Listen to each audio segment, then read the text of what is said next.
And we're back, COSA 25, Professor Almeida coming to you from my home office. Happy Thursday, everyone. And yeah, it's been a minute. I hope that you've all had a restful spring break and you've had a chance to get back into the groove and get caught up on Chapter 4 concerning forms and reports. Now, these skills do build upon one another.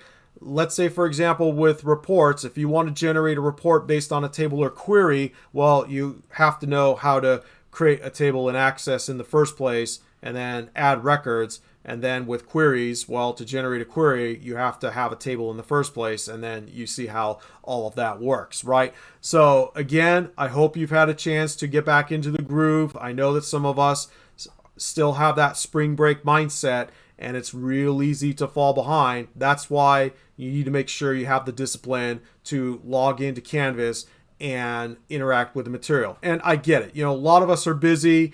That's why if you could carve out some time, here and there, just log into Canvas and maybe knock out the sim book and then come back and knock out the guided project and then the independent project. That's how you are able to stay caught up from week to week. Now, since it is Thursday, I am in the Canvas live chat until noon Pacific time. And if you need to see me in person, stop on by the COS Computer Lab at LAC tomorrow in M229. I'll be there from 9 to 11. All right, in this video, I want to talk about week 6. Now that we are done with our 4 objects in Access, we're going to be looking at some more advanced topics. But before we get to week 6, as usual, I do have some housekeeping items I want to cover. So we'll start there. And hopefully you have seen this announcement published yesterday as we are coming back from spring break and getting into the groove. Again, some of us might still have that spring break mindset. I want to take a moment and remind you about the support systems you have in this class. And as a matter of fact, I went back and revamped the campus resources page. So do check that out. It includes the same information from the announcement. Now, Week 5, Forms and Reports, Chapter 4. I hope you've had a chance to work with the material here, especially covering the last 2 objects in Access, Forms and Reports.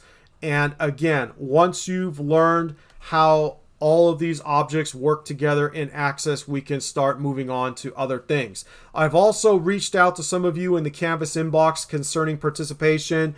Just because you can turn in your projects late up until the end of the course doesn't mean that you can just disappear from the class. You still need to participate from week to week, and I do check for participation. So again, if you got a message in the Canvas inbox, be sure to look at my message and formulate a plan on how you are going to get caught up.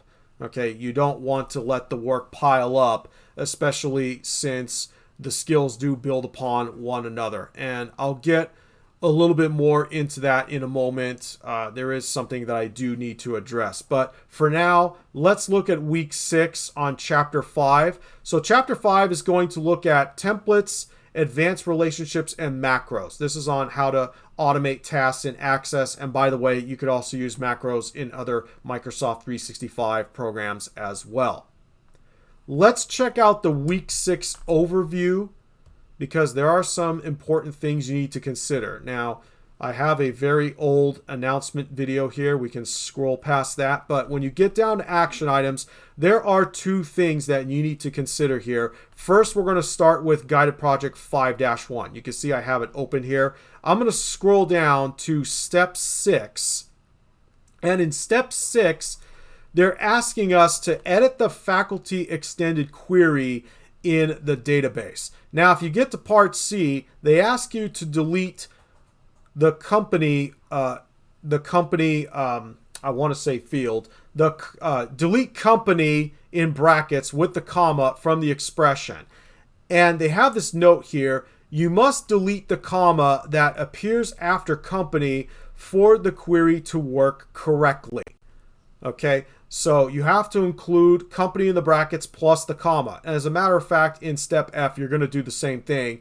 Delete company in brackets plus the comma from the expression. If you don't do 6C or 6F correctly, you might not be able to have your project graded. The other point has to do with access codes.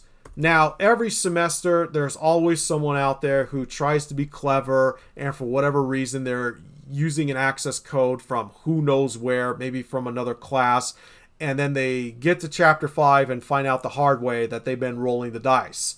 Okay, back in week 2, we had the success check-in forum, and I told you then that I trusted that you would have purchased the correct access to the class, whether directly in SimNet for about $60 plus tax or by purchasing the COSA 25 access card from the bookstore. Okay, if you find out the hard way that you didn't have the correct access code, please don't come to me and ask me for mercy or an extension, or even worse, to unlock all of the other modules just for you. Okay, it's not fair to the other folks in the class. And not to mention, and excuse me if I'm stepping on my soapbox for a moment here, but these training sims, the projects, the automated grading with that instantaneous feedback, there are folks behind those assignments, the folks who created those assignments. They have bills to pay, they have food to put on the table as well, and they need to get paid. So by purchasing the correct access to SimNet, by the way, that's $60, that's a reduced fee. You know, you're also helping to ensure that these materials are created for you. And by the way, they're also constantly updated as well, based on your feedback from the feedback forum, but also from feedback from faculty like myself. Okay, so these materials, they're constantly updated, especially with the changes that come month to month with Microsoft 365. So I'm going to step off my soapbox again. If chapter 5 isn't working for you, you need to make sure that you purchase the correct access. And if you try to contact McGraw-Hill tech support, you know, they know what's up. So hopefully you've been honest with yourself about that. Okay, so again, make sure you've purchased the correct access code in order to interact with the rest of the material.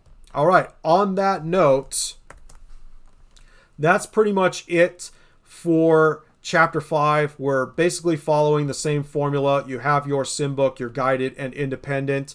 Weeks 5 and 6 will be due on Sunday, April 21st.